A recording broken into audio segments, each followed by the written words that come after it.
記唔記得我哋上次講咗溝通技巧啊？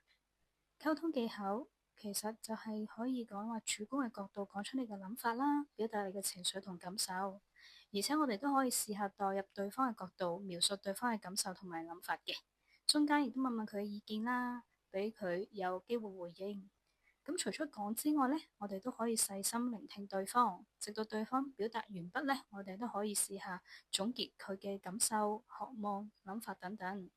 可以增加同對方嘅了解啦，促進一個良好嘅溝通。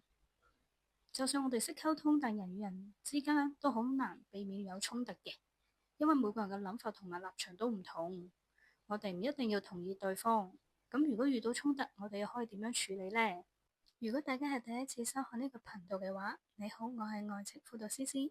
喺呢個愛情輔導半杯水入邊，我會運用各方面嘅心理輔導元素應用喺情侶相處上，陪住大家嘅愛情種子慢慢萌芽成長，種出幸福美滿嘅大樹。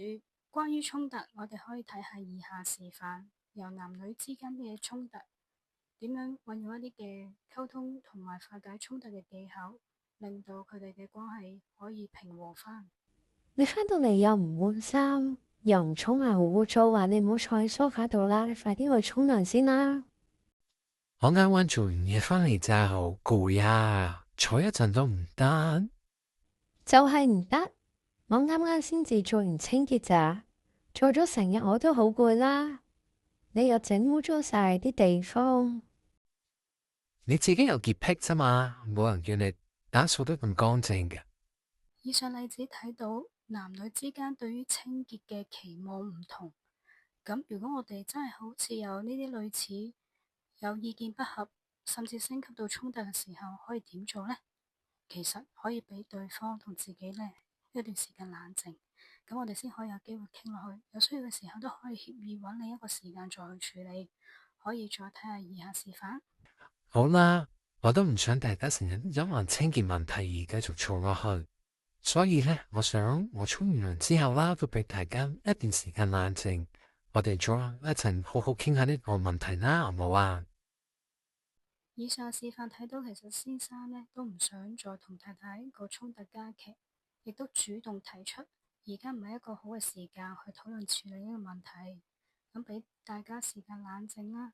亦都知道因為經歷咗一段時間呢，都仲係有類似嘅問題出現，所以呢都想盡快去處理，避免呢長久嘅關係呢惡化落去啦。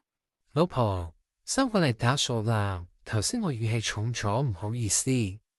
今次不如我哋好好坐低傾一傾關於屋企嘅清潔問題啦。你都知我辛苦你，我每日都好俾心機去執靚間屋企，打掃得乾乾淨淨。其實我都係唔想你咁辛苦啫。我可唔可以知道點解你要清潔得咁乾淨呢？因為我都想俾大家有一個乾乾淨淨、舒服嘅環境，我哋一齊可以生活啦。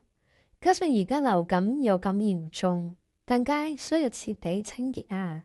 我哋都睇到先生其實都好欣賞太太嘅付出，亦都為佢頭先語氣重咗而道歉，同一時間都主動問翻太太個原因。原來係太太係想俾一個乾淨舒服屋企佢哋。原來係咁，我都知你係一個好勤力又乾淨嘅太太，想俾我哋一個乾淨屋企。但有時我都因為工作好攰，所以呢習慣一返到嚟屋企呢就會坐一陣。知道你個情況之後，我都應承你啊。下一次我都會先將外套除低，再用消毒噴霧噴一噴身體嘅衫褲，先至再坐低，會唔會好啲啊？我都明白你有時工作呢都會好攰，咁如果消毒噴霧可以減低病菌傳入屋企嘅機會，咁都係一個好方法嘅。就算衝突中兩方有各自嘅渴望同埋需求，每個人都有堅持嘅部分，但了解之後呢，我哋去溝通出可以變通嘅部分。即係先生呢，可以先坐低，唔使即刻沖涼，就要符合太太先用消毒噴霧清潔身上嘅衣服或者除外套，避免細菌進入屋企。咁雙方就住呢個問題尋求大家嘅共識，可以揾出大家雙方合理嘅解決方法去處理問題。要減低衝突嘅機會，每日雙方都可以做個簡單嘅溝通，或者每週呢都安排相聚傾談嘅時間，將一啲問題或者不滿意嘅地方坦誠講出，尋求雙方嘅共識去減低問題不斷累積而衝突嘅機會。情侶之間亦都可以協調安排時間一齊玩啦，學習培養感情，促進身體接觸同埋溝通嘅機會。如果大家鍾意呢段片，麻煩 like 同 share， 亦都可以 subscribe 我半杯水嘅頻道。下次有新片出，你都可以即時知道。如有意見或者想聽更多有關愛情嘅相處技巧，歡迎以下留言俾我知啦。下次再見。